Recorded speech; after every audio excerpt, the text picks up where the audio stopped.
Hey everybody, this is Quasar, and today I'm here to talk to you about what the quest is.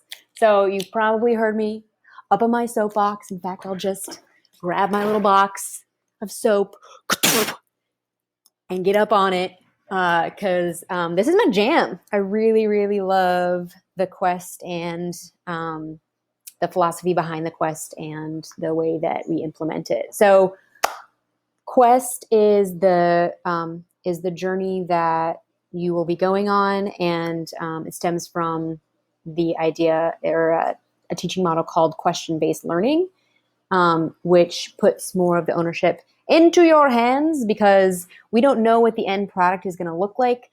I don't say, all right, everyone is going to make a model of DNA and you're going to have these parts in it and you're going to have to research using these websites.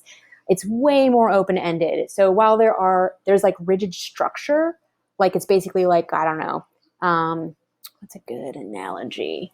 Scaffolding. So think about a building that doesn't have like walls or stuff in it or furniture or paint or anything, just like the empty bones of the building. I provide you with that and a big giant box of materials. That is the whole world and internet. And you take those materials and you build yourself a room, or I guess the building. I don't know. I'm not the analogy wizard here. That is my excellent partner, October. So the quest is, it's based on a really good question. So the first step in the quest is it's not just like asking a question, it's actually practicing the art of asking questions. And we will, like we're going to go through some practice runs of questioning, and we're going to brainstorm huge lists of questions, choose from those lists, refine them with peer support and feedback, and eventually land on something that is big enough and complex enough and inspiring enough to sustain a really long journey, or what we call the quest, right?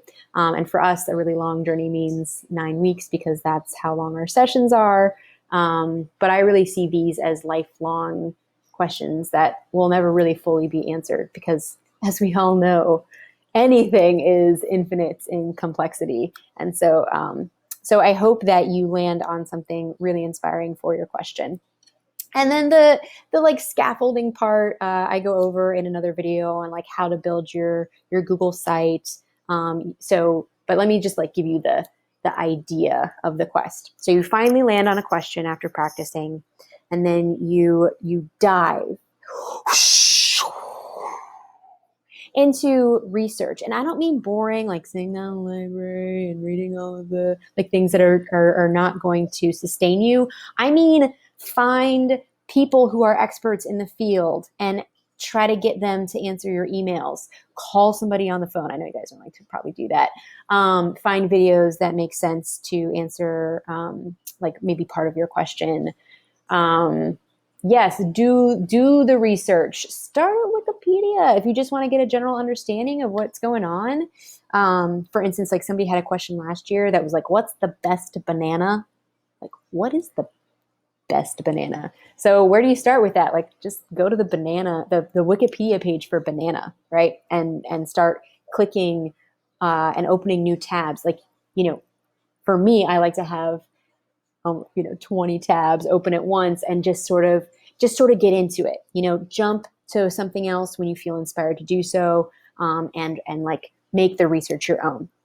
We'll take that and we'll refine it, and hone in on a couple like key sources that you find that are really helpful and really awesome, and get deeper into those. But don't kill the love of research with this. Like, really just like get into it, and find your groove. So there's the research phase, which is, I would say, like the majority of the quest is researching and documenting that research. And we're going to document it in 2 ways. One is really for you. It is actually a cool communication tool as well. And that is a mind map. So you're going to take your question and put it at the center of your mind map. And every time you find something that you think is a new branch or like a family of ideas that can go off into further details, you're going to make a new branch. And so we're going to take that mind map and change it as we research, because you're going to find new connections or new groupings of ideas that you're like, oh, those should really cluster together. So that mind map is not stagnant. It's something that you come back to through the research process and helps you document the actual research you're doing. And it's a really cool visual understanding of the issue itself and its complexities and connections and relationships. Love mind maps.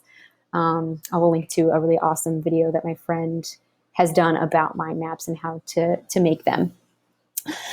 And then the second way you're documenting that research is with a blog. And the blog is how you communicate to the world about really cool stuff that you're finding.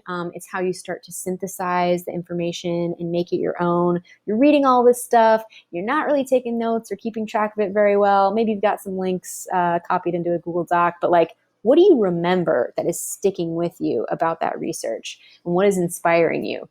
So that blog is really for a creative outlet. So bring in those like crazy ideas or creative writing. Take on a persona if that is helping to inspire you to write those blogs. Incorporate a poem if you wrote one, or did a piece of art that was related to the research you're doing. So really let those blogs be an outlet for the interdisciplinary nature of your quest. So yes, we're focused here for me on things in the science realm, or maybe even more specific to like natural resources or plant biology. But everything is infinitely complex and interconnected. So when you find that really awesome song that reminds you of your quest, that's something that you could really write a blog article about. So that's the communication of the research. So there's the question, there's the research, the bulk of what you're doing. There's the communication of that research, which happens along the way. And then finally, you're going to have an answer. I mean, not really. You probably won't have an actual answer. Some of you might. But if your question was complex enough and not really Googleable, you might not have a clearly defined answer. You might have illuminated or shown a little light beam of lowercase t truth on what is out there, maybe. And that's what your answer really is just like your take on where you're at that, part of your journey. Some of you might not really be finished. You might just continue on after these 9 weeks. Who says you're done? Nobody. And then also your answer needs to be communicated in a way that could be received by by a diverse audience. So, some people are going to be really drawn to the written format of communication. Some people may want to make a video. Some people may challenge themselves to do like a TED Talk style lecture, or go more creative.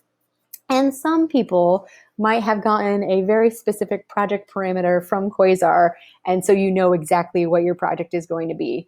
And occasionally, so sometimes they're open-ended answer projects, and sometimes they're specific.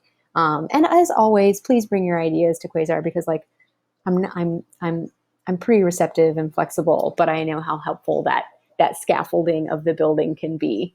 And it really is where innovation happens, is within those boundaries of parameters.